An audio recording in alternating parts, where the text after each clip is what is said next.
Welcome to Now Serving, a Side of Therapy, your intro guide into the therapeutic world. Together, we'll explore various aspects around how to show up for ourselves and others by tending to our own mental and emotional well-being.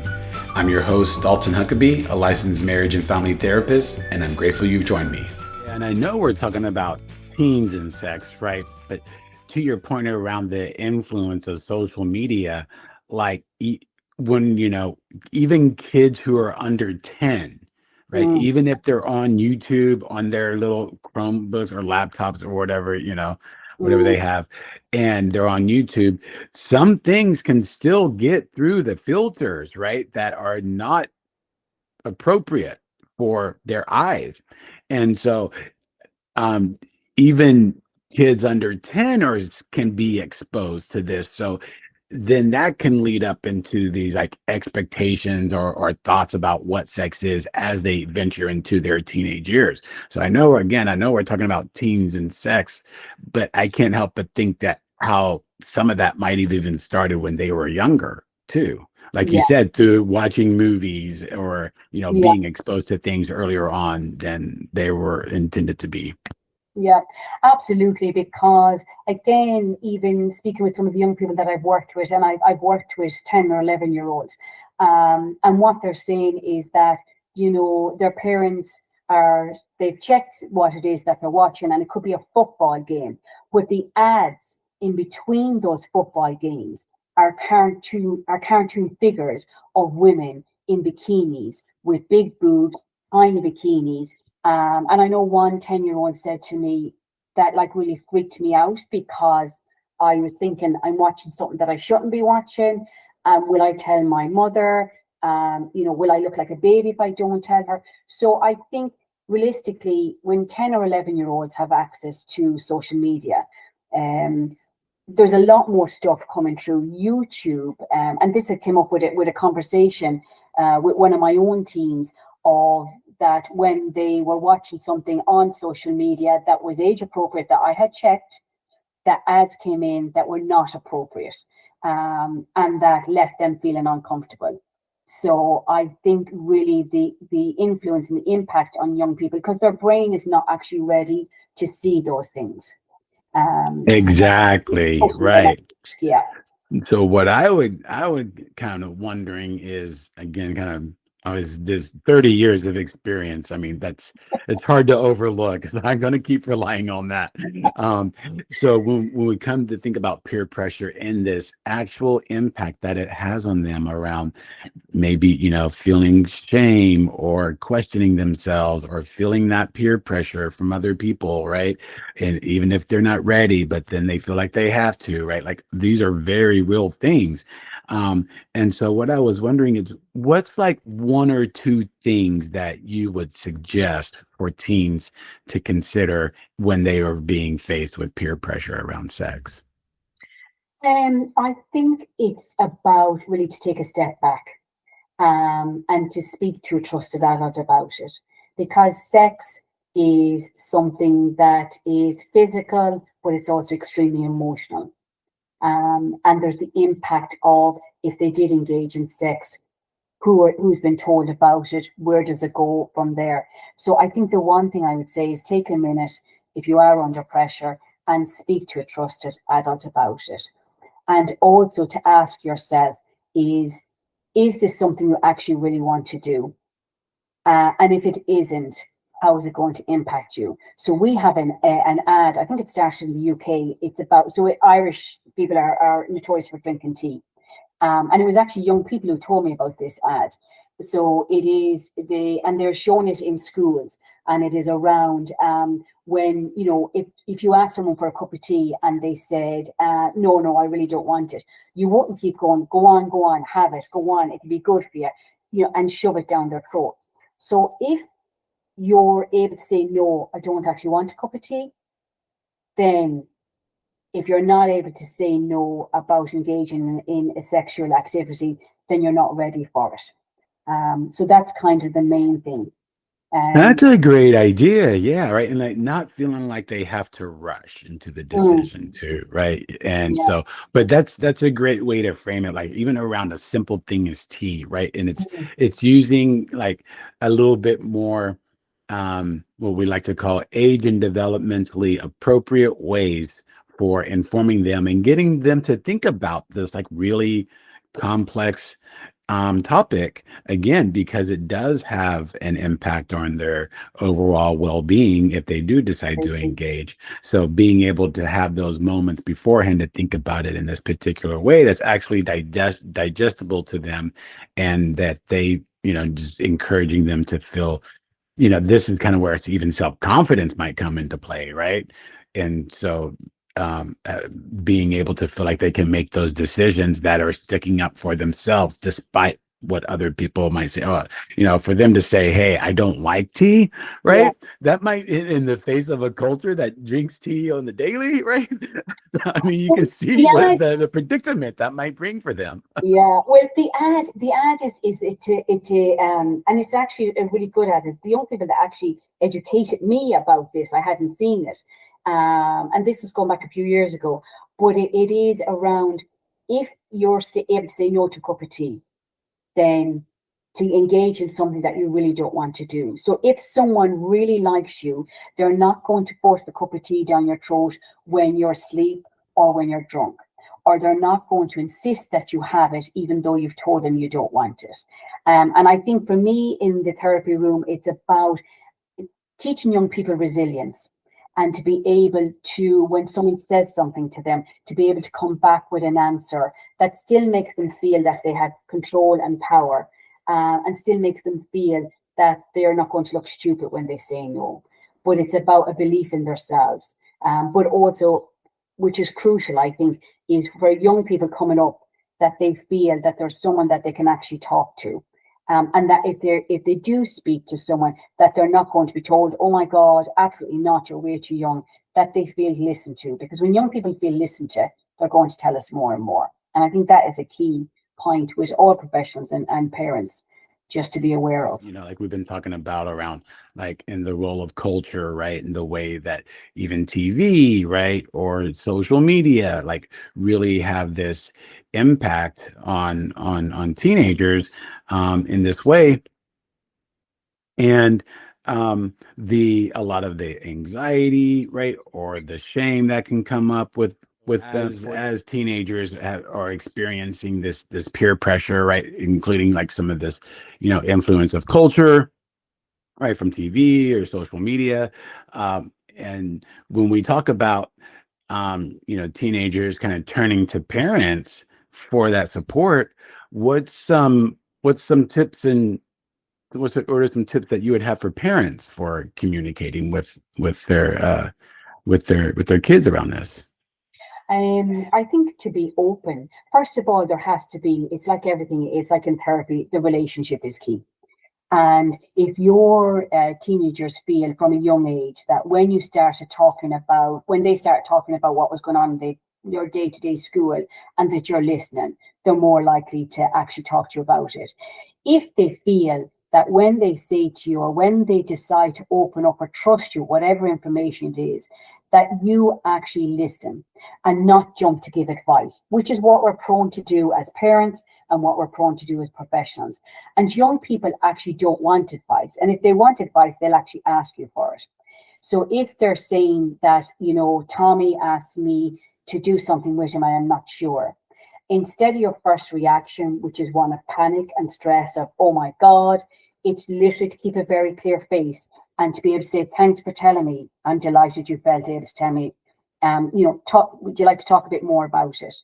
And try, which is very hard for parents, to keep quiet for a minute and just listen to what they've got to say, and not to jump in with a solution or not to jump in with advice on what exactly to do.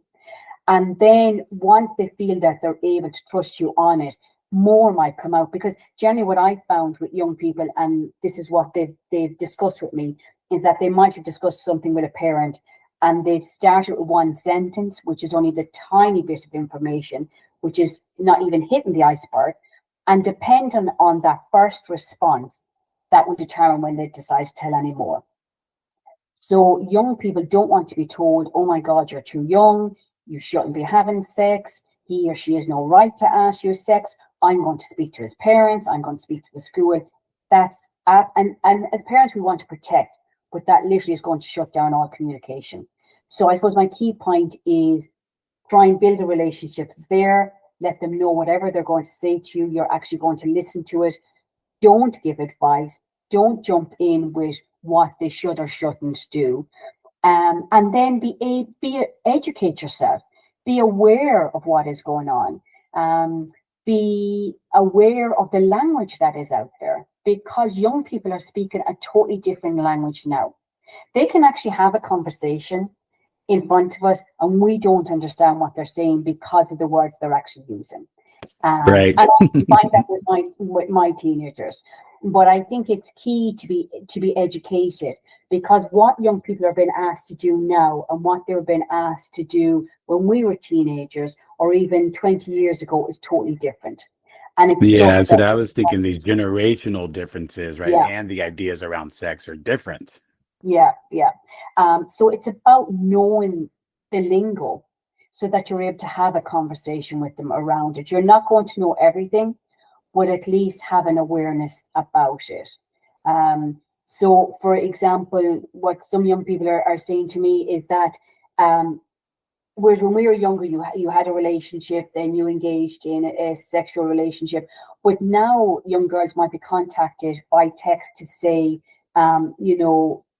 would you like to do A, B, and C? And it mightn't be, would you like to have sex or would you like to have oral sex? It's lingo that has been used about it. So I think it's about really just informing and educating yourself about it.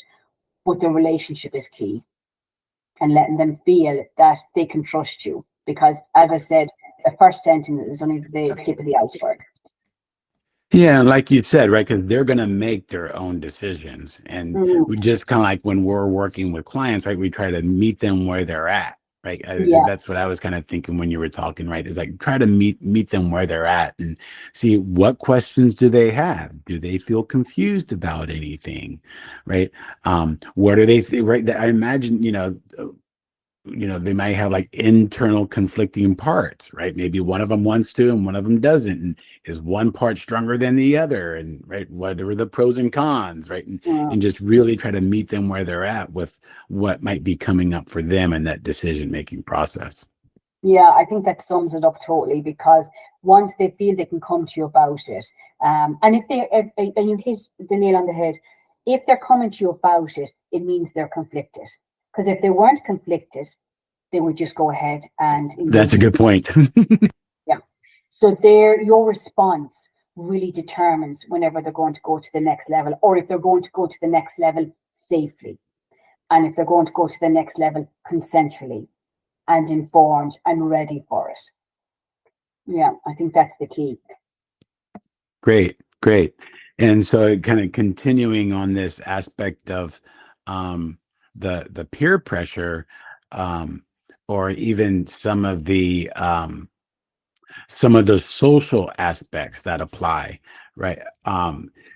Like we talked about, like, generations are different now. Cyberbullying was not a thing when you and I were kids, right?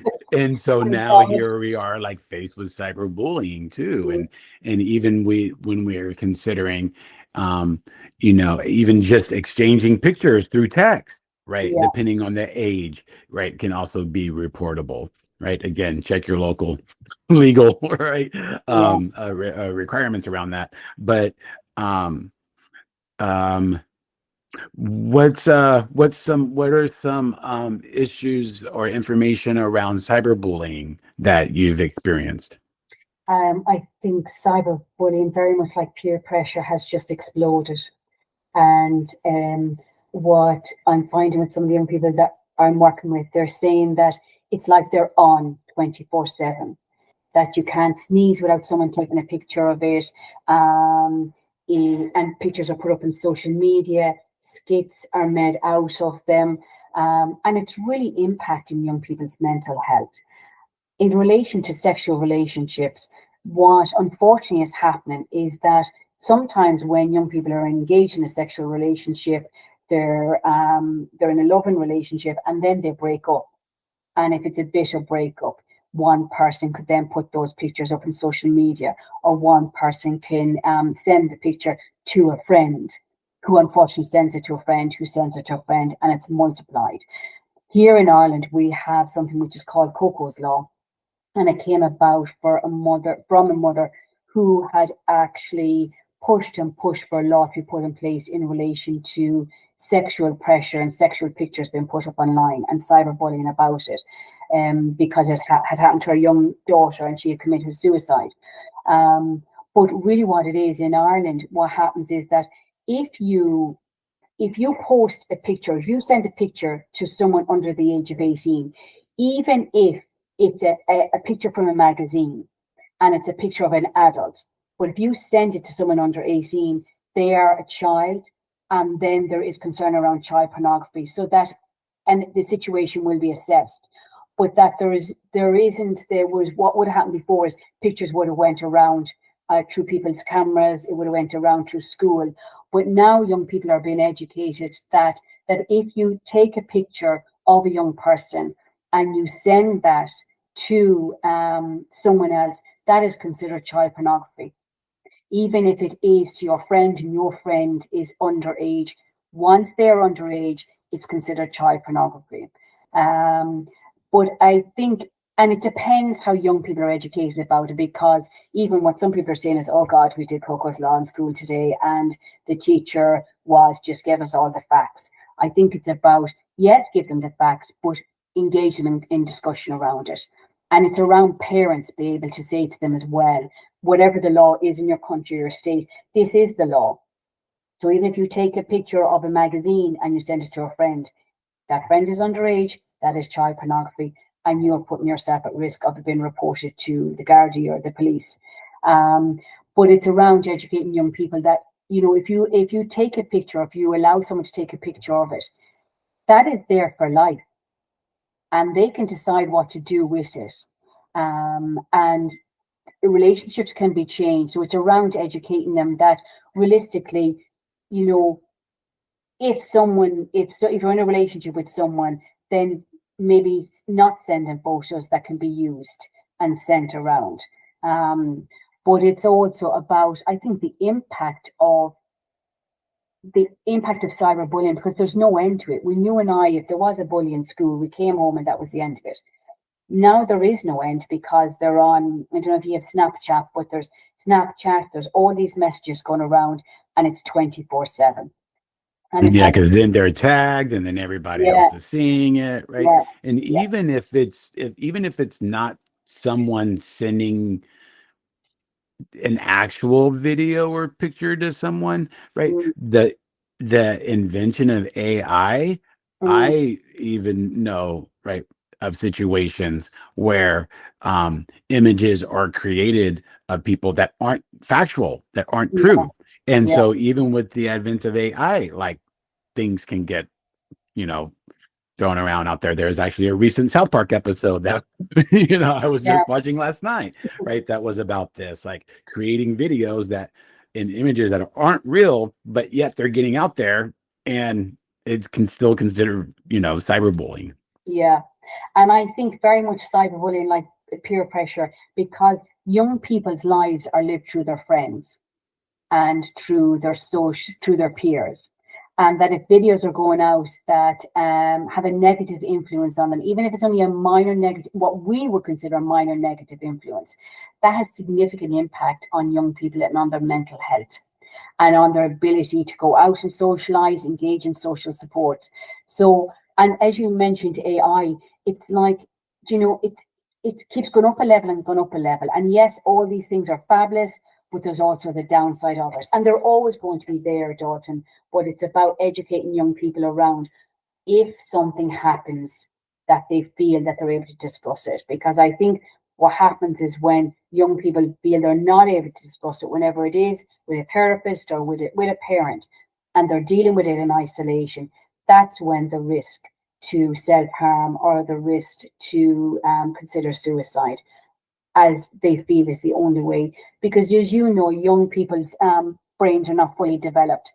And what we now as adults, when our brains are fully developed at 26, we consider, okay, there are consequences, but next week, next month, next year, young people can only deal in the here and now.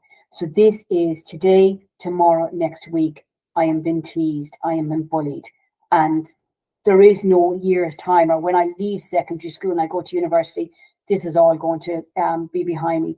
So I think the key is to make sure that young people feel that they have someone they can talk to and that we listen to them when they talk.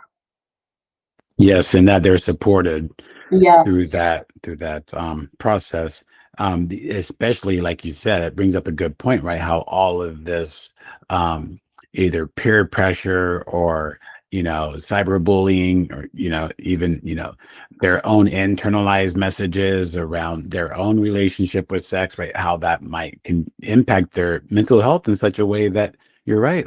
The consideration of leading to SI, right, is real. Yeah. And I think it's the culture that we're in at the moment, because there is such a massive culture on how you're viewed, how other people view you. It's in magazines, it's in books, it is in television, that perfection is what we should be aiming for, and that's the message that young people are getting. And I think we need to be able to work with young people to be able to say these images are not real. That someone that's in that magazine, they could have had to stay there for 20 minutes, and there's lighting used and everything else is used to make them look perfect. That isn't the real world. It's same with, we were saying about magazines, with pornography. The message that's been given across to young people is you need to look at this high, and that's where you need to be aiming for. And it's not realistic, and it's putting way too much pressure on them.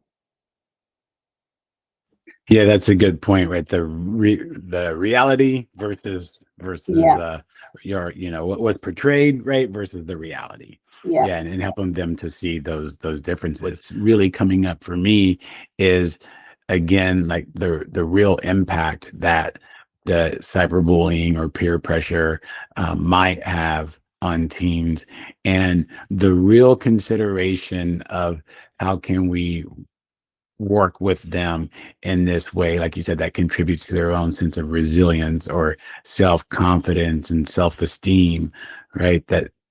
That can help them feel that autonomy and agency in that active choice, like we were talking about. That seems to be the biggest theme that's coming up for me as we're talking about this. Yeah. I would say, and it sounds drastic when you say it, it's an epidemic at the moment, because what I'm finding is, with the young people I'm working with the research I'm doing, and one thesis that I'm doing on the moment is around the need for psychotherapists in secondary schools, because we don't have them here in Ireland, and from a teacher's perspective. And even speaking to the teachers, because the teachers are the ones that are seeing the young people on a daily basis. And I've been interviewing teachers, and they themselves are saying that they have seen a significant shift in anxiety, depression, eating disorders, suicide ideation around young people, and that they're coming into school, and that the pressure that they're actually being put under. I think I was saying to you, some of the young people that I spoke with have said that they feel that they're on 24/7. That no matter where they go, there's a picture being taken of them, there's a video being shoved in their face, and that they're always expected to be funny, they're always expected to be witty, and even when they come home, there's a thing at the moment, I don't know, do you have in America, where it's called a streak?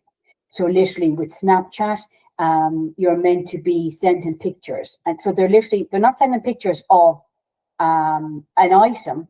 They could be sending pictures of the ceiling, but you're meant to be back and forth and back and forth. And that friends are saying, you weren't on last night. Do you mean I text you at 11 o'clock at night? So that the pressure that's been put on young people is quite significant. And I think it's around, again, going back to the basics, so that young people feel as we've said throughout this discussion, that they feel that they have someone that they can talk to when they do talk to someone, that they're listened.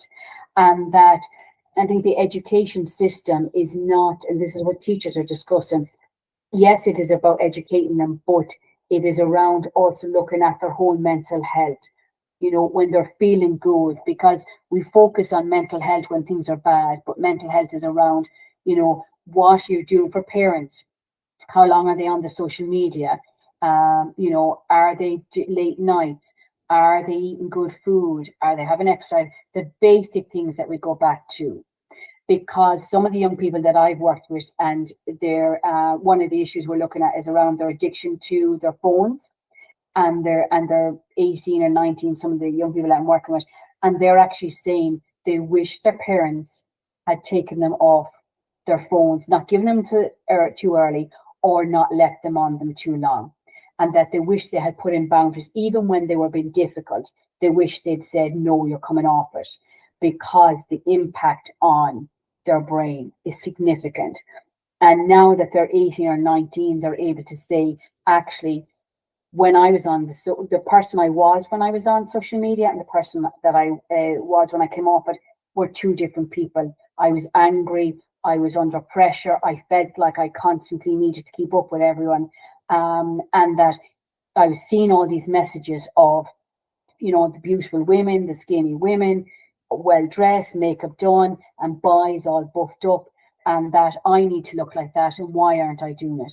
So I think the messages that have been put on them is severely impacting them. And I think as parents and professionals, and it's not easy, and I have 3 teenagers myself, it is not easy. But I think we really need to be the parents and say no and put in boundaries. And that's easier said than done. Yeah, because like you said, with everything that's coming up for them, right? They can be feeling like confused, right, or overwhelmed, or fearful. And the thing is, right, when we think about that from a mental health perspective, right, the emotions are valid, right? The emotions are very real. But then it's the thoughts that get tied to those emotions, and then the behaviors follow the thoughts, Yeah. right? So if there's a way that we could, work with them to help them understand that part a little bit more. And like you Mm, said, there are people actually, again, because developmentally, I was thinking this too. The reason why these reporting laws are so stringent with this a short period of time is mm, because growth, adolescent growth happens so quickly in yeah. such a short span of time, right? You Yeah. think about, like, even I know for myself, when I was 13, I was like, ooh, someone who's 16. I was like, ooh, right? Being 32 and 35, it's not a big of a difference, right? No, But no. when you're 13 and 16, it's a big difference because there's so much growth that happens in a short span of time. And so Mm, that's why we're giving this a special consideration and attention, because yeah. when they were 13, like you said, versus 18, like the way they view things are different, Absolutely. right? It's so, but when you're 13, you don't realize that. Kind of like you said, they're only in the here and now and the next week, right? They don't have that thought ability to be able to kind of think about that long term. And so, but when they do get older, they can start to see things in a different way. Um, and so it seems to me that, like, that's a big kind of 360 in the face of culture, if you will, for someone at 18 to 19, kind of finally recognizing, hey, let me just like get off social media altogether. Like, that's a drastic change. Yeah, they're not like, I think from the age of 12 to 15, 16 is such a vulnerable age. And really, as we've discussed, everything is the here and now, and everything is viewed with a lens of, unless I dress this way, unless I do everything, and the peer pressure is significant. When they become a little bit older, they then have a little bit more autonomy, and they're able to see, actually, do you know what? So what if they call me Bridget? Let her say what she wants, or let him say what she wants. But that small age is crucial. I did an education program with young girls around consent, and they were for 6th-year girls, so it would have been around 16, 17, 18. And what they were saying to me was, actually, yes, we appreciate this, and it's great to have this conversation, but this education consent program should be given to 12 and 13-year-olds. We would like our 12 and 13-year-olds brothers and sisters to hear this now when they're 12 and 13, as opposed to going through what we did when, you know, at 12 our parents thought, well, we won't bother having the sex talk because they're still too young. But young people, and I'm talking about in what we would consider sixth class, which is 11 years of age and 10 years of age, are having conversations about sex in the playground Oh because yeah. they're Yeah. having access to social media. They have older brothers and sisters. They're and young people, you know, we think let's put on parental controls. They're able to work around parental controls. Do you know what I mean? So it's about young children that age when their brain is not fully formed. When their brain is not fully formed, they shouldn't have a mobile. And if they are, if they're on social media, or if they're on their internet or whatever, it needs to be in a room with a parent. Because what they have access to, and a psychologist once said to me, if you don't want to give your child a porn magazine, don't give them a phone. Because Oh wow. yeah, yeah. So, and it's really something that is stuck in my head. If you don't want to give them porn magazine, don't give them the phone. And when you give them the internet, you open up the world to them, and you open up the world to them, and them to the world. Yeah, Yeah, absolutely. yeah. Absolutely. And when they're and I can't help but think that working with teenagers around this aspect of values, Mm, right? Like what do they value can give them a place to go when they're faced with all of this kind of overwhelming pressure, you know, like we've been talking about, or indecision, right? mm, Again, the internal conflict, like we were mentioning. So having a working with them to understand, okay, well, what are their values? Like you said, okay, well, you know, so and so can think about that if they, you know, think about, mm. you know, think about me in that way if they want to, right? Like that's their opinion. Arming them with that sense of the sense of value and what's important to them can kind of like give them a safe place to go, like internally, to help them kind of make those decisions for themselves. Yeah, I think it starts at a very early age to be able to educate young people that what they have to say is important, and that what other people say about them is the other person's interpretation of it, is not actually them. And that's hard even for us as adults if someone is saying something negative about us. But I think repetition and habit and an environment where they feel that if someone says something negative, that's on them.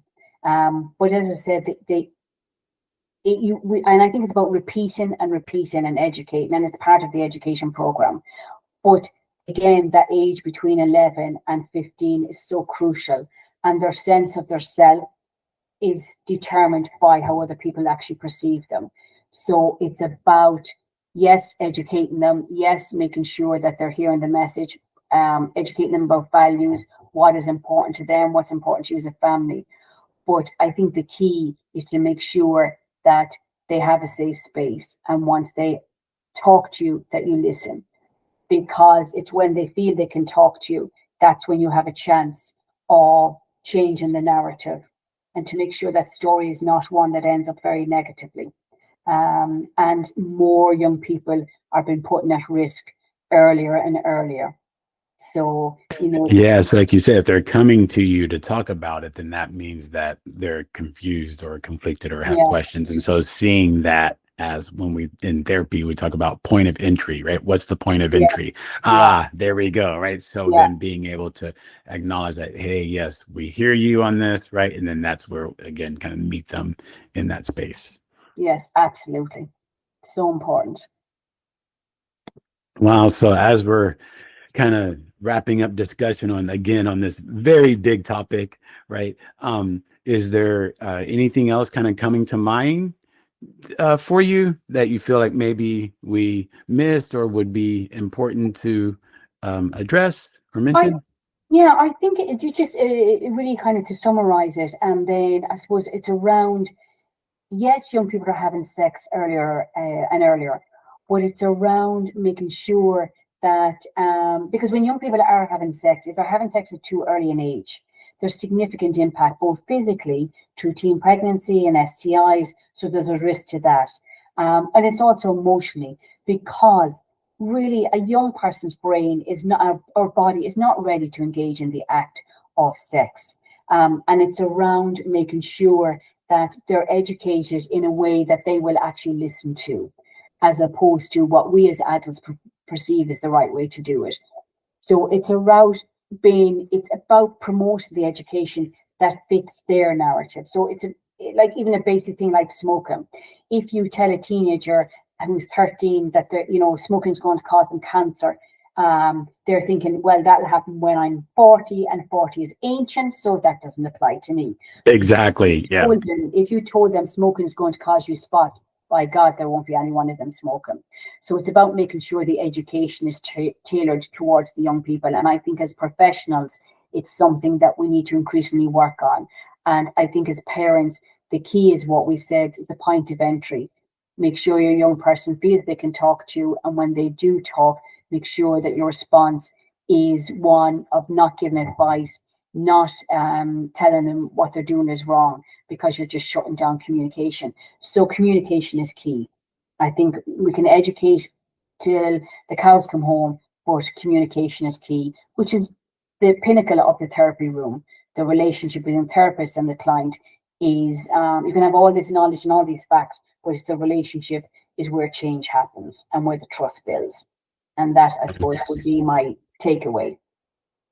Great. Yes, it's a great takeaway. Yeah. And like you said, the way that the information is given, right? Like I remember even when I was in high school, right? And the topics of pregnancy or STDs, Mhm. right? We would want to tend to shy or, wait. I mean, Yeah, people have different responses. Some would want to tend to shy away, or some would think it was funny, right? And making yeah, fun of, right? So again, it's the way that the information is providing to them, because again, it's very real, right? But they absolutely. haven't had those experiences yet to Yeah, know that. yeah, yeah, And so, yeah, absolutely. yeah, It's happening, and it's how we as adults support young people and help them come to the right decision, and to make sure that any decision that they come to is consensual and is not forced, and they're not under pressure, or they're not going to regret the decision. So I think that's very important as well. absolutely. Well, I really appreciate you, joining on and chatting on this important topic, right? As teens and sex, how it begins to evolve and change in today's society, and again, considering social influences, and.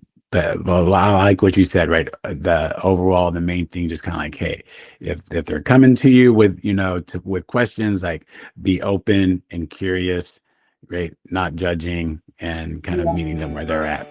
yeah. And thank you very much, Dalton. It was a pleasure to talk to you. Thanks for tuning in this week. If this conversation resonated with you, follow Now Serving a Site of Therapy on YouTube, Spotify, Apple Podcasts, or wherever you listen. Be sure to click subscribe and leave a comment, and share with others who may also enjoy. Check out our website at izotherapy.com, where you can contact us to be placed with a therapist who's the best fit for you.